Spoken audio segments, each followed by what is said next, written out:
Hi friends, welcome back to our channel. నేను మీ షహనాస్. ఈరోజు వీడియోలో అమ్మ వాళ్ళ ఇంటికి వెళ్తున్నానండి. మా తాతయ్యకి ఫోన్ ఇద్దామని. నిన్న నైట్ వచ్చారు. వచ్చినప్పుడు ఫోన్ అడిగాడు అనమాట. అంతకుముందు నేనే ఇచ్చాను నా ఫోనే. పొద్దుస్మానం వాళ్ళకి వీళ్ళకి ఫోన్ చేసి అక్కడికి వెళ్ళాలని గొడవ చేస్తున్నాడు అని చెప్పేసి ఫోన్ తీసుకున్నాను. మళ్ళీ అడుగుతున్నాడు కదా, ఇద్దామని వెళ్దామని డిసైడ్ అయ్యాను. సో మార్నింగ్ 5కే లేచాను, రోజు లేచినట్టే. క్యారియర్ లేకపోయినా కానీ మెలకు వస్తుందండి నాకు. మా బుడ్డోడు వాళ్ళ నాయనమ్మ వాళ్ళ ఇంటికి వెళ్ళాడు. మా హస్బెండ్ కూడా వేరే ఊరు వెళ్ళాల్సిన పని ఉంటే అక్కడికి వెళ్ళాడు అనమాట. సో ఈరోజు మన సోలో ట్రిప్. సో అమ్మ వాళ్ళ ఇంటికి వెళ్తున్నాను కదా, బట్టలు అండి. వెయిట్ లాస్, వెయిట్ గెయిన్ అయినప్పుడు బట్టలు చాలా కొనుంటాం కదా, అవన్నీ ఇప్పుడు బాగా లూజ్ అయినాయి. అవి స్టిచ్ చేయించుకోవడానికి తన దగ్గరికి వెళ్ళినప్పుడల్లా ఒక 4 పైర్స్ అలా తీసుకువెళ్ళి కుట్టించుకుంటూ ఉంటాను అనమాట. మెషిన్ ఉంది మమ్మీ దగ్గర, 24 గంటలు కుడుతూనే ఉంటుంది. తాను కుట్టుకున్న జాకెట్లు మళ్ళీ మళ్ళీ కుట్లు ఇప్పుతూనే ఉంటుంది, కుడుతూనే ఉంటుంది. 24 గంటలు కుడుతూనే ఉంటుంది. రాత్రి 11 దాకా కుడుతూనే ఉంటుంది. ఆమెకు అది హాబీ అనమాట, ఆమె చేసే జాబ్ కాకుండా. ఇదే శాంసంగ్ ఫోను నేనే కొనిచ్చాను మా తాతయ్యకి. బాగుంది కదా, స్టాండర్డ్ ఫోన్స్ అండి. నాకు ఇలాంటి ఫోన్సే ఇష్టం. స్మార్ట్ ఫోన్స్ కంటే కూడా అవి స్మానం డెలికేట్గా యూజ్ చేయాలి. ఇది రఫ్ అండ్ టఫ్. ఎన్ని ఇయర్స్ యూజ్ చేస్తాడో మా తాతయ్య దీన్ని. 5 ఇయర్స్గా యూజ్ చేస్తూనే ఉన్నాడు. అందుకే standard phones are the best. ఇవన్నీ ఆయన కోసం. ఇది charger and headset. Editing work ఇది కొంచెం చేసుకుందాం అక్కడ అని చెప్పేసి ఎర్లీగా వెళ్ళి వీలైనంత తొందరగా రావాలి. మళ్ళీ నాకు 8కి ఒక ఆన్లైన్ క్లాస్ ఉంది. డైరీ ఇది లేకుండా నేను లేను. క్లారిటీ ఆఫ్ థాట్స్ కోసం డైరీ మెయింటైన్ చేస్తాను అనమాట. సో ఎక్కడికి వెళ్ళినా డైరీ కంపల్సరీ. అండ్ ఫ్రూట్స్ అండి, అక్కడ ఏముంటాయో లేదో మనకు తెలియదు. ఇది మా మమ్మీనే తీసుకొచ్చింది నిన్న నైట్, అయినా కానీ నేను క్యారీ చేస్తాను. I don't want to go for unhealthy options. So ఈరోజు నేను బ్రేక్ఫాస్ట్ ఇదేం రెడీ చేయలేదు కదా, సో ఏం తింటాను ఏంటి అనేది చూపిస్తారండి. డ్రై ఫ్రూట్ జ్యూస్ విత్ కొంచెం క్యారెట్, ఫ్రూట్స్. టిఫిన్ ఏం లేదు ఈరోజైతే. పర్ఫెక్ట్ వ్లాగ్ అయితే కాదండి, డైట్కి రిలేటెడ్. డైట్ ఈ ఫుడ్ అని ఏం తిన్నాను. జస్ట్ ఏది ఉంటే అది, కాకపోతే హెల్దీగా ఆప్షన్స్ చూస్ చేసుకుంటాను అనమాట. సో కరెక్ట్గా ఈ డైట్ అయితే ఫాలో అవ్వద్దు ఈరోజు నేను ఈ వ్లాగ్లో చూపించేది. జస్ట్ నేను కొంచెం మెమరీస్ క్రియేట్ చేసుకుందామని చెప్పేసి మా తాతయ్యతోటి అలా స్పెండ్ చేద్దాం అనిపించింది నాకు. అలా వెళ్తున్నాను అంతే. So that's it. సో ఈరోజు ఇంట్లో ఎవరు లేరని మేము పెద్దగా ప్రిపరేషన్స్ ఏం చేయలేదండి. సో అక్కడికి వెళ్ళి తిందాంలే, నేను ఇక్కడ డ్రై ఫ్రూట్ జ్యూస్ తాగి వెళ్తే చాలు అనుకున్నాను. సో ఒక 5 ఆల్మండ్స్, 2 బ్రెజిల్ నట్స్ అండి. అవి థైరాయిడ్ ఉండేవాళ్ళు 4 దాకా తినొచ్చు. థైరాయిడ్ ఉండే వాళ్ళకి చాలా మంచిది అవి. అండ్ ఒక 2 వాల్నట్స్. అవి బ్రెజిల్ నట్స్ అనమాట. థైరాయిడ్ ఉండేవాళ్ళు మర్చిపోకుండా ఇంక్లూడ్ చేసుకోవడానికి ట్రై చేయండి మీ డైట్లో. అండ్ రైజిన్స్ తెలిసిందేగా, ఎనర్జీ లెవెల్స్ మనకి తగ్గకుండా ఉండాలి అండ్ త్వరగా ఆకలి వేయకుండా ఉండాలి అంటే రైజిన్స్ ఆర్ ది బెస్ట్ అండి. అండ్ చియా సీడ్స్, ఇవి నేను ముందు రోజు నైట్ సోక్ చేయలేదు, అందుకని ఒక హాఫ్ అన్ అవర్ అయినా అట్లీస్ట్ సోక్ చేద్దాం అన్నట్లు సోక్ చేసి వెళ్ళే ముందు తాగేసి వెళ్ళిపోదామని అలా డిసైడ్ అయ్యాను. సో అప్పటికప్పుడు కూడా మనం డ్రై ఫ్రూట్స్ని ఇలా చేసుకోవచ్చు. 7:30 అయింది, నేను అట్లీస్ట్ 8-8:30కైనా బయలుదేరదాం అనుకున్నాను. కొంచెం సోక్ అయితే కొంచెం ఫ్రూట్స్ వెజిటేబుల్స్లో కలిపేసి కొంచెం స్మూతీ లాగా తయారు చేద్దామని అలా డిసైడ్ అయ్యాను. అసలు మా తాతయ్య వాళ్ళని చూడడానికి వెళ్ళాలని కూడా అనిపించట్లేదండి నాకైతే. ఎందుకంటే పెద్దవాళ్ళు అయిపోతున్నారు, అసలు వాళ్ళని చూడాలనిపించట్లేదు. చాలా బాధగా అనిపిస్తుంది వాళ్ళని చూస్తే. పెద్ద అయ్యే కొద్దీ అన్నీ చాలా మిక్స్డ్ థాట్స్ అనమాట. సో చెప్తానులే. ఫస్ట్ అయితే ఈ స్మూతీ వచ్చేసి ఈరోజు సింపుల్గా నా దగ్గర ఉన్నవి mint leaves, beetroot and tomato అండి. అండ్ స్కిన్ గ్లో అవ్వాలి, స్కిన్లో కలర్ తగ్గొద్దు అండ్ మన బాడీలో బ్లడ్ లెవెల్స్ తగ్గొద్దు అని అంటే beetroots are the best. And నేను సాలిడ్స్ ఏం తినట్లేదు ఈరోజు, పైగా ప్రోటీన్ కంటెంట్ మీట్ అవుతాననే ఏ నమ్మకం అయితే నాకు లేదు. ఎందుకంటే నేను ఇంట్లో ఉంటేనే, నేను ముందుగానే మీల్ ప్రిపేర్ చేసుకుంటేనే నేను ప్రోటీన్ రిక్వైర్మెంట్ని మీట్ అవ్వగలుగుతాను. సో ఇలాంటప్పుడు మాత్రమే రావే ప్రోటీన్ యూజ్ చేస్తాను. జస్ట్ 1 స్కూప్ యూజ్ చేస్తాను, డైలీ బేసిస్లో అయితే యూజ్ చేయను. అయినా రావే వాడడానికి అసలు పెద్దగా ఆలోచించాల్సిన అవసరం, భయపడాల్సిన అవసరం ఏం లేదండి. కంప్లీట్ ప్యూర్ కౌ మిల్క్ తోటి ప్రోటీన్ ఫామ్లో తయారు చేస్తారు. It is purely trusted and చాలా సైంటిఫికల్గా చాలా టెస్టులు చేసి చాలామంది ప్రయోగాలు కూడా చేశారు. అంటే ఏదైనా కల్తీ ఏదైనా ఉందా అని చెప్పేసి. But it is the pure way and doctors కానీ అందరూ సజెస్ట్ చేసేదే. సో నేను నమ్మకంగా యూజ్ చేస్తాను. ఇలాంటప్పుడే ఎక్కడికైనా హడావుడిగా బయటకు వెళ్ళే పనులున్నా లేదా డైట్ సరిగ్గా తీసుకోలేను నేను ఈరోజు అనుకున్నప్పుడు ఇలా వే ప్రోటీన్తో నా ఫుడ్ని రీప్లేస్ చేస్తానన్నమాట. సో ఇక్కడైతే వెజిటేబుల్గా క్యారెట్ 2 అవి కొంచెం క్యారెట్ స్వీట్ లేదు కాబట్టి 2 మిక్స్ చేసుకొని తింటున్నాను. అండ్ ఆ స్మూతీ ఇదే ఈరోజుకి నా బ్రేక్ఫాస్ట్ అయితే. సో చెప్పాను కదా, ఈరోజు అయితే కంప్లీట్ డైట్ ఉండదు, జస్ట్ ఉన్న వాటితో నేను హెల్తీగా ఎలా అడ్జస్ట్ చేసుకుంటున్నాను అనేది మాత్రమే ఉంటుంది. మీరు ఇలానే ఫాలో అవ్వద్దు, మీరు కంప్లీట్గా బ్యాలెన్స్డ్ డైట్ తీసుకోండి. అన్ని రోజుల్లో బ్యాలెన్స్డ్ డైట్ తీసుకునేదానికి వీలు అవ్వదు కాబట్టి నేను ఇలా అడ్జస్ట్ చేసుకుంటాను. బయట తినేదానికంటే ఇది నయం కదా. ఇది నా బెస్ట్ ఫ్రెండ్ అండి తను, అదే నాకు యూట్యూబ్ ఛానల్ ఓపెన్ చేసి ఇచ్చింది అని చెప్పాను కదా. ఆ అమ్మాయి వాళ్ళు తిరుపతి వెళ్ళారు నిన్న, తిరుపతి లడ్డు ఇచ్చారు. సో ఎక్కువ తినకుండా కొంచెమే తిన్నాను. సో తెలిసిందేగా, మీరు అందరూ వ్లాగ్స్ అడుగుతుంటారు, వ్లాగ్స్ చేయండి, డే ఇన్ మై లైఫ్ చేయండి, what I eat me day చేయండి అని. So it is very difficult అనమాట, ఎందుకంటే నేను పేరుకే హౌస్ వైఫ్ నండి, కానీ అసలు ఖాళీగా ఉండను. ఆన్లైన్ క్లాస్ అని చెప్పేసి నేను చెప్పాను కదా, కోర్స్ చేస్తున్నాను, క్లాసెస్ అటెండ్ అవ్వాల్సి వస్తుంది, ఎగ్జామ్స్ ఉంటాయని. ఇట్లా డే ఇన్ ఏ లైఫ్ చేయడానికి చాలా కష్టం అనమాట. ట్రైపాడ్ స్టాండ్, ఫోన్ ఎక్కడికి వెళ్ళినా తీసుకెళ్ళడం. And by the way, content creators job చేస్తే దాకా తెలియదండి ఎడిటింగ్ ఇంత కష్టమా, ఒక వీడియో బయటికి రావాలంటే దాని వెనక ఎంత కష్టం ఉంటుంది అనేది నాకు ఈ మధ్య తెలుస్తుంది. సో తెలిసిందే కదండి, మా అమ్మ వాళ్ళ ఊరు నేను అంతకుముందు వీడియోలో కూడా చూపించాను. చాలా పీస్ఫుల్గా ఉంటుందండి. మా ఇంటి దగ్గరలోనే, ఆ ఊరిలో స్పెషాలిటీ ఏంటంటే ఊరి దగ్గరలోనే చెట్లు అవన్నీ ఉంటాయి, తోటలు ఉంటాయి అని చెప్పాను కదా. సో తర్వాత తీసుకెళ్తానులేండి. అక్కడికి వెళ్ళిన 12 ఆ టైంకి జస్ట్ వైట్ రైస్లో ఎగ్ కర్రీ వేసుకొని తినేసాను. అండ్ వెజిటేబుల్స్ అక్కడ మా అమ్మ వాళ్ళ ఇంట్లో అప్పుడు ఏవి అవైలబుల్గా లేవు. ఆల్సో పాప్కార్న్ చేస్తే పాప్కార్న్ తీసుకున్నాను అనమాట. అండ్ ఏ రోజైనా మీకు ఫిజికల్ వర్క్ ఎక్కువ ఉండబోతుంది. ఆ రోజు కొంచెం మెంటల్లీ అండ్ ఎమోషనల్లీ కొంచెం నేను ఇన్వెస్ట్ చేయాలి ఆ రోజు అనుకొని ఉన్నట్లయితే కొంచెం కార్బోహైడ్రేట్ ఎక్కువ తీసుకోవడానికే ట్రై చేయమని నేను చెప్తానండి. ఎందుకంటే ఎప్పుడైనా ఇన్స్టెంట్ ఎనర్జీ సోర్సెస్ మనకి కార్బోహైడ్రేట్స్ అండ్ ఫ్యాట్స్ నుంచి వస్తాయి. సో ఇలా అప్పుడప్పుడు కొంచెం హై అమౌంట్ ఆఫ్ కార్బోహైడ్రేట్స్ తీసుకోవటం కూడా బెటరే. బట్ ఎలాంటి వాళ్ళకి, యాక్టివ్ లైఫ్ స్టైల్ ఉండే వాళ్ళకి, సెడెంటరీ లైఫ్ స్టైల్ లీడ్ చేసే వాళ్ళకి కాదు. సో నేను యాక్టివ్ లైఫ్ స్టైల్లోనే ఉంటాను కాబట్టి కార్బోహైడ్రేట్స్ ఎక్కువ తినగలిగిన అంత నేను తీసుకోవచ్చు అంతే. అంటారు కదా, carbohydrates are to be earned. అంతేగాని నేను సెడెంటరీ లైఫ్ స్టైల్లోనే ఉండి కార్బోహైడ్రేట్స్ ఎక్కువ తింటాను అని అంటే లైఫ్ స్టైల్ చేంజెస్ లేకపోతే హార్మోనల్ ఇంబ్యాలెన్సెస్ వల్ల ప్రాబ్లమ్స్ వస్తాయి, బీపీ, షుగర్ అని చెప్పేసి.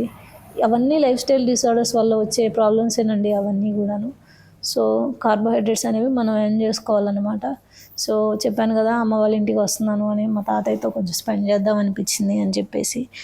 ఏం లేదండి, పెద్ద వయసు వాళ్ళు కదా, మనం పెద్ద అయ్యే కొద్దీ మనకు ఫినాన్షియల్గా, మెంటల్గా ఇండిపెండెన్స్ ఎలా అయితే వస్తుందో, మన పేరెంట్స్ పెద్దవాళ్ళు అవ్వడం, మన తాతయ్య వాళ్ళు అందరూ ముసలి వాళ్ళు అవ్వడం, ఇదంతా అసలు చాలా బాధాకరమైన విషయం అండి. ఆయన ఒక 6 months బ్యాక్ వరకు కూడా చాలా మంచిగానే ఉండేవాళ్ళు. బట్ రీసెంట్గా 6 months నుంచి కొంచెం ఒంట్లో బాగోట్లేదు అనమాట. అప్పటి నుంచి ఆయన చూడడం ఇష్టం లేక, ఆయన్ని చూస్తే మీకు తెలిసిందే కదా, బేసికల్లీ నేను చాలా ఎమోషనల్ పర్సన్ అండి when it comes to family. And చాలా పర్సనల్గా ఫీల్ అవుతాను, ఎందుకంటే నాకు చిన్నప్పటి నుంచి తండ్రి లేరు. తండ్రి స్థానంలో మా తాతయ్యే ఉన్నారండి. మా మమ్మీ ఎప్పుడు తన పర్సనల్గా నేను పుట్టాకే చదువుకున్నారు, నేను పుట్టాకే జాబ్స్ వచ్చినాయి. నన్ను వదిలిపెట్టి వెళ్తే ఓన్లీ మా తాతయ్యే నన్ను చూసుకుంటూ, తనే వండి పెట్టి, తనే స్కూల్కి తీసుకెళ్ళి, తనకు తెలిసిన దాంట్లోనే జస్ట్ సైకిల్ నడుపుతూ నా జీవితం మొత్తం నాకు ఎక్కడ తోడు కావాలంటే అక్కడ తోడున్నాడనే చెప్పుకోవాలి. సో బేసికల్గా నా పుట్టింటి ఫ్యామిలీ అంటే నేను, మా మమ్మీ, మా తాతయ్య అండి. ఎందుకంటే మా తాతయ్య నా 25 సంవత్సరంలో నాకు వచ్చిన దగ్గర నుంచి కూడా మా తాతయ్య మాతోనే ఉన్నారు. మా తాతయ్యకి, మా అమ్మమ్మకి సరిగ్గా పడదు, మా అమ్మమ్మ కొంచెం గీయాలి ఆవిడ అనమాట. సో మా తాతయ్య ఎప్పుడు మాతోనే ఉండేవాళ్ళు, మాకు తండ్రి లేడు కాబట్టి మాతోనే ఉంటూ ఆయన ఆర్ఎంపీగా వైద్యం చేసేవాడు అప్పట్లో. ఒక 10 years నుంచి మానేశారు పెద్ద వయసు వచ్చిన తర్వాత. పైగా అప్పటికి మా మమ్మీకి జాబ్ వచ్చేసి మా తాతయ్యకి కూడా అంత అవసరం రాలేదు. బట్ ఓపిక ఉన్న రోజులు ఆర్ఎంపీగా చేస్తూనే ఉండేవాడు. అంతా బాగానే ఉంది. ఒక 6-7 years బ్యాక్ అనుకుంటే కొంచెం హార్ట్ స్ట్రోక్ వచ్చింది. ఆ హార్ట్ స్ట్రోక్ వచ్చినప్పుడు కూడా ఆపరేషన్ చేయించుకున్నప్పుడు కొంచెం బెడ్ రెస్ట్ అదంతా అయిపోయింది. తర్వాత కూడా మంచిగానే తిరిగారు, మంచిగానే ఉన్నారు. అసలు మేము అనుకున్నాము గట్టోడు ఈ ముసలాయన అప్పటోళ్ళు అసలు వాళ్ళ బాడీ ఇదంతా గట్టిగా ఉంటుంది, అసలు ఇబ్బంది లేదు అని అలా అనుకునేవాళ్ళం ఆయన చూసి. బట్ ఉన్నట్టుండి అసలు ముసలితనం అంటే ఏంది అనేది నాకు ఈ 6 మంత్స్లోనే తెలిసిందండి. ఇప్పుడు ఆయన మంచాన పడ్డం, నడవలేకపోవడం ఇలాంటివన్నీ ఇప్పుడు చూస్తున్నాము. ఇప్పుడు ఆయనకు దగ్గర దగ్గర 85 ఇయర్స్ అలా ఉంటాయి. అప్పట్లో వాళ్ళు జొన్న సంకట్లు, రాగి సంకట్లు అవి తినేవాళ్ళంట. చాలా చాలా నేర్చుకున్నానండి నేనైతే మా తాతయ్య దగ్గర నుంచి. కారంపూడి మండలం ఒప్పిచెర్ల గ్రామం అన్నమాట మా తాతయ్య వాళ్ళది స్వగ్రామం. అక్కడ మంచిగా చేలు అవన్నీ ఉండేవి. కానీ మా మమ్మీ వాళ్ళ పెళ్ళిళ్ళకి అయితేనేమి మొత్తం మా అమ్మమ్మ గారు నాశనం చేసింది. మా తాతయ్య అయితే ఎప్పుడు పిసినారితనంగానే ఉంటారు. ఇప్పటికీ కూడా ఆయన పిసినారితనంతోటికి ఎంత ఇబ్బంది వచ్చినా కానీ దాంట్లోనే సర్దుకుంటూ మా కోసం ఒక 3 ఎకరాలు ఇప్పటికీ ఉంచగలిగేలాగా చేశాడనమాట. ఆయనంత కష్టపడి ఆ 3 ఎకరాలు మా కోసం ఉంచబట్టే మేము సెటిల్ అయినా అవ్వకపోయినా ఎలాంటి ఇబ్బంది వచ్చినా కానీ పర్వాలేదు, మా స్వగ్రామంలో మాకు ఒక చోటు ఉంది, ఒక ఇల్లు ఉంది అనే ఆ ధైర్యాన్ని, ఆయన ఎన్ని కష్టాలు పడినా నా పిల్లలకు ఆ ధైర్యం ఇవ్వాలి అనే దాంతో అలానే ఉండి ముందుడండి. ఇప్పటికైనా ఇప్పుడు మాకు స్తోమతలు ఉండి ఇప్పుడు మేము చిన్న చిన్నవి ఎర్న్ చేసుకుంటున్నాము, మా సొంతగా మేము డబ్బులు ఎర్న్ చేసుకోగలుగుతున్నాము. అయినా కానీ మేము ఏదైనా తీసుకెళ్ళి తినమని ఇచ్చాము అని అంటే కొంచెం తింటాడు, కాస్ట్ అడుగుతాడు. ఎంత అయింది అని అంటే 500 అయిందని చెప్పామంటే వాము నాకొద్దు నేను తిన్ను అని అంటాడు. అన్నీ ఇప్పటికీ 10 రూపాయలకి 2 రూపాయలకి దొరకాలి అనే మనస్తత్వం అన్నమాట. పెద్ద వయసు వాళ్ళు అలానే ఉంటారు కదా. ఇప్పటికీ నేను మా మదరు ఆయనకి ఏదైనా బట్టలు కొన్నా కానీ అది 1000 రూపాయలు కాస్ట్ అయితే దాన్ని 200 అని చెప్తేనే వేసుకుంటాడు. 1000 రూపాయలు అని చెప్తే వామ్మో అంత పెట్టి ఎందుకు కొన్నారు, నేను అస్సలు వేసుకోను అని అంటాడు. పెన్షన్ డబ్బులు తీసుకుంటాడు, చక్కగా దాపెట్టుకుంటాడు. మాకు ఇమ్మని అన్నా కానీ ఇవ్వడు. ఆయన డబ్బులు ఆయనకే పిసినారుతనం, మన దగ్గర కూడా ఇవ్వడండి. అంత పిసినారుతనం అనమాట. ఓన్లీ ఆయన డబ్బులు అవన్నీ వాళ్ళ ఆవిడకే సొంతం అన్నమాట. ఆమెను ఒక్కదాన్ని మహారాణిలాగా చూసుకుంటాడు. కానీ ఆమెకు మాత్రం ఏంటంటే పెద్దగా ప్రేమ ఉండదు. ఈవెన్ దో ఇప్పటికీ చివరి రోజుల దశలో ఉన్నా కూడా ఆయన ప్రాణం అంతా ఆమె దగ్గరే ఉంటుంది. ఆమెను మంచిగా చూసుకోవాలి, రేపు నాకు ఏదైనా అయితే ఆమెను ఎవరు చూసుకుంటారు, వీళ్ళు చూసుకుంటారా లేదా అనే ఇదే. కానీ 25 సంవత్సరాలు మా దగ్గర ఉన్నాం కదా, మా గురించి అసలు దిగులు ఉండదండి. ఆయనకు నమ్మకం, వీళ్ళు ఉంటారు బాగానే ఉంటారు మేము ఉన్నా లేకపోయినా అని. ఆయన దిగులల్లా వాళ్ళ ఆవిడ గురించే. ఆమె ఎంతో మంచిగా లేకపోయినా ఆమె గురించే ఈయనకు బాధ. మంచిగా లేకపోయినా అంటే మళ్ళీ మీరేదో నెగిటివ్గా తీసుకోవద్దు. ఎవరు ఎవరి వే ఆఫ్ పర్స్పెక్టివ్ వాళ్ళది. వాళ్ళిద్దరికీ సెట్ అవ్వలేదు. దానికి తోడు ఈయన అడ్జస్ట్ అయ్యి ఎంతైనా ఆ దగ్గర ఉంటాడు. కానీ ఆమె మాత్రం అసలు అడ్జస్ట్ అవ్వదు, ఈయన కోసం ఏమీ చేయదు. మేము అందుకని ఫస్ట్ నుంచి ఆమెకు దూరంగానే ఉంటాం. మా తాతయ్య, నేను, మా మమ్మీ ఇదేనండి మాకు ఫ్యామిలీ అంటే. సో ఇట్లా మంచాన పడడం ఇదంతా అయిన తర్వాత నేను చూడలేకపోతున్నాను అనమాట. అస్సలు నడవలేకపోతున్నాడు. మొన్నటిదాకా సైకిల్ మీద నడిచిన మనిషి ఇలా అయిపోతుంటే ఏమైద్దో ఏమో అనే భయం నాకు. ఒక్కోసారి నిద్రలో ఇలాంటివన్నీ గుర్తొస్తే నిద్ర కూడా పట్టట్లేదు. అందుకని ఎప్పుడో 1 మంత్కి ఒకసారి 2 మంత్స్కి ఒకసారి అలా, అది కూడా మా మమ్మీకి ఏదైనా అవసరం అయినప్పుడు, అంటే అబ్బాయి అయినా అమ్మాయి అయినా నేనే ఇంకా మా ఫ్యామిలీకి నేనే చూసుకోవాలి కాబట్టి ఏదైనా అవసరమైనప్పుడే వెళ్తున్నాను. కానీ ఆయన చూడాల్సి వస్తుందని చెప్పి కావాలని వెళ్ళకుండా ఉంటున్నాను. అంటే ఈ వయసులో వచ్చాక వాళ్ళ కళ్ళల్లో కూడా ఒక రకమైన భయం వస్తుంది. ఆ భయంతో మనకెళ్ళి చూస్తారన్నమాట. పెద్ద వయసు వచ్చిన తర్వాత ఆ భయం వాళ్ళ కళ్ళల్లో ఆ వణుకు అది చూడలేక ఆయన చూసినప్పుడల్లా ఏడ్చుకుంటూ నేను బయటికి రావడం, ఆయనకి ఇంకాస్త భయం అవుతుంది ఎందుకులే అని చెప్పి ఎంత నార్మల్గా వీలైతే అంత నార్మల్గా ఉండటానికి ట్రై చేస్తాం ఆయన ముందు. ఏమీ గుర్తుండట్లేదు, పగలో రాత్రో కూడా అర్థం కావట్లేదు. ఒక్కరోజు రాత్రి లేచి ఆ లైట్ని పగలు అనుకొని బ్రష్ చేయడం, అసలు సొంతంగా బ్రష్ చేసేదానికి కూడా ఓపిక లేకుండా పోయింది. ఈ టైంలో ఎలాంటి భార్య అయినా పక్క నుండి సేవ చేస్తే బాగుండు అని ప్రతి భర్తకే ఉంటుందండి. కానీ కొంతమంది భార్యలు ఎలా ఉంటారంటే భర్త ఏమైనా పర్లేదు, కూతురు దగ్గర ఉన్నా పర్లేదు, కానీ నేను మాత్రం సేవ చేయను అని అంటారు. ఎట్లానో మా మమ్మీకి భర్త లేడు కాబట్టి మా తాతయ్యని ఇన్ని సంవత్సరాలు ఆమె చూసుకుంటూ వచ్చింది. ఇంకా తెలిసిందే కదా, ఎక్కువసేపు చూడలేము మా తాతయ్యని. అందుకే కొంచెం మైండ్ రిఫ్రెష్గా ఉంటుంది అని చెప్పేసి ఆ ఊరి దగ్గర మొత్తం తోటలు ఉంటాయండి. తోటలు చూస్తే కొంచెం మైండ్ రిలాక్స్ అవుద్ది అని చెప్పేసి బయటకు వచ్చాను అనమాట. ఇక్కడ ఈ టెంపుల్ నిజంగా చాలా ఇంట్రెస్టింగ్ ఉంటుందండి. ఒకవైపు ఏమో కాబూలి శనగలు అవి అప్పుడే పంట వేశారు, ఇంకోవైపు ఏమో పొగాకు. కానీ సండే కదా, అదే బొజ్జలమ్మ టెంపుల్ అని అక్కడ ఉంటుందండి. ఆ ఊర్లో ఫేమస్ ఇది. అయితే క్లోజ్ చేసి ఉంది. ఇంకేం చేసేది లేక జస్ట్ బయట నుంచి విగ్రహం అయినా చూద్దాం అనుకున్నాను, కానీ కంప్లీట్ క్లోజ్ చేశారు. జస్ట్ కొంచెం సీనరీలో డైలీ స్క్రీన్ ముందు ఉంటాను కదా, సో నాలాంటి వాళ్ళకి మంత్లీ వన్స్ అయినా ఇట్లా రీఫ్రెష్ అవ్వకపోతే మైండ్ సరిగ్గా ఉండదన్నమాట. ఎప్పుడు స్క్రీన్ చూస్తూ ఉండేవాళ్ళని, అట్లీస్ట్ వీక్లీ వన్స్ అయినా కొంచెం రిఫ్రెష్ అయ్యి అవుట్ ఆఫ్ కంఫర్ట్ జోన్కి వెళ్ళడానికే నేను ట్రై చేస్తానండి. అంటే ఎప్పుడు అన్ని వస్తువులు ఉన్నాయి కదా అని అదే జోన్లో ఉండటం, అన్నీ ఉన్నాయి కదా అని అలానే అదే ఒకటే స్టేట్ ఆఫ్ మైండ్లో ఉన్నాము అని అంటే ఒక 7 డేస్కి 10 డేస్కి అన్ని కంఫర్ట్ జోన్స్లో కూడా మనకు తెలియని వెల్త్ అనేది వచ్చింది. సో ఎప్పుడైనా అవుట్ ఆఫ్ కంఫర్ట్ జోన్కి వెళ్ళడానికే ట్రై చేస్తాను. ప్రతిదీ ఇండిపెండెంట్గా నాకు నేను చేసుకోవడానికే ట్రై చేస్తాను అనమాట. I don't want to depend on any one for anything. Also ఇక్కడ సన్ఫ్లవర్ ప్లాంట్స్ అండి, ఇవి అసలు సన్ ఎటు వస్తే అటు వస్తున్నాయి కదా, అది రియల్ లైఫ్లో నేను ఎక్స్పీరియన్స్ చేశాను. అసలు అప్పటిదాకా రియల్గా జరుగుద్దని తెలియదు. అంటే ఏదో బుక్స్లో చదివే వాళ్ళం కానీ రియల్గా అవుద్ది అనుకోలేదు. పెద్దగా వచ్చిన పువ్వుకేమో ఆల్రెడీ పురుగులు, ప్యారెట్స్ ఇవన్నీ తినేసినాయి. కొత్తగా వచ్చినవి మాత్రం మంచిగా ఉన్నాయి అన్నమాట. మధ్యలో సీడ్స్ ఉంటాయి కదా, అవి మొత్తం తినేసాయి. పంటను కాపాడుకోవడం కూడా చాలా కష్టం అండి. ఇక్కడ శనగ, ఎండుమిరపకాయలు అన్నీ ఉండేవి. అండ్ ఆంజనేయ స్వామి గుడి అక్కడ ఫేమస్ అని చెప్పాను కదా, నేను ఎప్పుడు వెళ్ళినా కానీ జీవితంలో ప్రతిదీ ఫేస్ చేసుకునేదానికి, ప్రతిదీ నేను చేసుకోగలిగేలాగా నాకు ధైర్యం ఇవ్వు చాలు అని కోరుకొని వస్తానండి. నేను ఎక్స్పెక్ట్ చేసేది కూడా అదే, ప్రతిదీ నాకు నేను చేసుకునేదానికి ధైర్యం ఇవ్వు చాలు అనుకొని వచ్చేస్తాను అక్కడికి వెళ్ళినప్పుడు. అండ్ కారం అయిపోయిందండి. ఎండుమిరపకాయలు మా మమ్మీ ఇక్కడ పిండి మరేయిస్తారనమాట. కారం తీసుకుందాం కదా అని వెళ్తే అవేంటో కలర్ కాయలంట, ఎండుమిరపకాయలతోనే రంగు చేస్తారంటమ్మా, కారానికి కాదు అన్నారు. సో అడిగి కనుక్కొని రిటర్న్ వచ్చేసామన్నమాట. మేము ఇక్కడ బయటకు వస్తే ఇంకా మా తాతయ్య పొద్దుగుకులు నిద్రపోతూనే ఉంటాడండి ట్యాబ్లెట్స్ వేసుకొని. అంటే ఇంకా పెద్దగా ఊహ కూడా ఎక్కువసేపు ఏం మెలుకొని ఉండడు. ఒక 10 నిమిషాలు, పావు గంట కూర్చుంటాడు, ఇంకా నిద్రపోతాడు ట్యాబ్లెట్లు వేసుకొని. తెలిసిందే కదా, నార్మల్ పెయిన్ కిల్లర్స్ వేసుకుంటేనే మనకు పొద్దుగుకులు నిద్ర వస్తుంది. అలాంటిది హార్ట్ ఆపరేషన్ అయ్యి ఉండి ఆయనకి దగ్గర 30 ట్యాబ్లెట్లు ఇంకా అదే ఆహారంలాగా రోజు తింటూ ఉంటాడనమాట. ఫుడ్ కూడా అసలు ఏమి తిండు ఎక్సెప్ట్ స్వీట్స్ అండి. ఆయనకి ఇప్పటికీ స్వీట్ టూత్ ఉందన్నమాట. అంటే స్వీట్గా ఏదైనా ఉంటే కొంచెం తింటాడు, జస్ట్ స్వీట్స్ తోటి సర్వైవ్ అవుతున్నాడండి. ఏదో గట్టి శరీరం కాబట్టి ఆయనకి ఇప్పటికీ బీపీ, షుగర్లు ఏమీ లేవు. అందుకే నేను హెల్త్ గురించి జాగ్రత్త అని అంతగానం చెప్తున్నాను. అంత గట్టిగా ఉండి నిన్నటిదాకా సైకిల్ దొక్కుకుంటూ తిరిగిన మనిషే చివరి రోజులు ఎంత ఇదవుతున్నాడు అని అంటే ఇంక మనం ఆలోచించుకోవాలి.